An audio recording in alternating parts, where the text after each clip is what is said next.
warahmatullahi wabarakatuh. Waalaikumsalam warahmatullahi wabarakatuh. Bagaimana kabarnya pada malam yang cerah ini? Alhamdulillah luar biasa bersemangat. Dahsyat. Allahu Akbar. Alhamdulillahirrahmanirrahim. Wabihi nasta'inu ala umuri dunya waddin. Wassalatu wassalamu ala asyrafil anbiya'i wal mursalin sayyidina wa maulana Muhammadin wa ala alihi wa sahbihi ajmain, amma ba'du.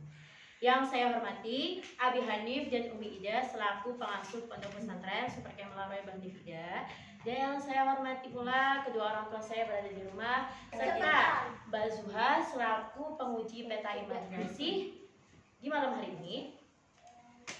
Dan tak lupa kepada teman-teman saya yang saya cintai dan saya banggakan.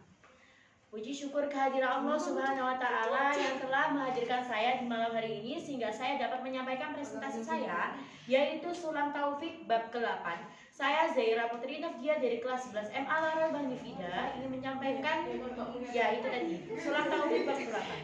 Yang pertama ada syarat-syarat sholat. Nah, yang pertama syarat-syarat sholat adalah ya pastinya adalah menghadap ke kiblat. Menghadap ke kiblat itu harus secara dengan berkeyakinan dan secara dhon.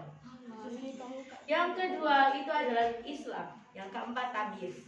Yang kelima harus tahu waktunya sholat. Nah, ketika kita sudah mendengarkan azan contohnya, nah, kita harus segera mengambil wudhu dan hendaknya menunggu azan selesai, iqamah terus sholat. Yang keenam, tidak berkeyakinan fardu sholat itu ada hukumnya adalah sunnah. Dan yang terakhir, pastinya menutup aurat seperti ketentuan-ketentuan Islam yang sudah diberikan. Jadi kalau auratnya laki-laki sampai mana kalau dalam sholat, kalau auratnya perempuan dalam sholat itu bagaimana? Lah, itu hendaknya harus diketahui.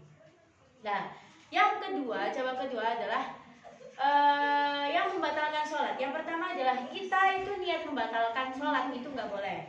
Terus kita tuh ragu atau bimbang dalam sholat. Misalnya kita itu aku udah rakaat berapa ya, lah itu hendaknya itu nggak boleh. Terus makan dan minum dalam sholat atau selilitan di bagian ini loh. di bagian gigi itu hendaknya sebelum sholat hendaknya. Makanya kenapa di wudhu itu ada berkumur-kumur di sela-sela itu agar kita tuh dapat menghilangkan sholat di sela-sela ini, di sela-sela makanan. Dan lupa sedikit.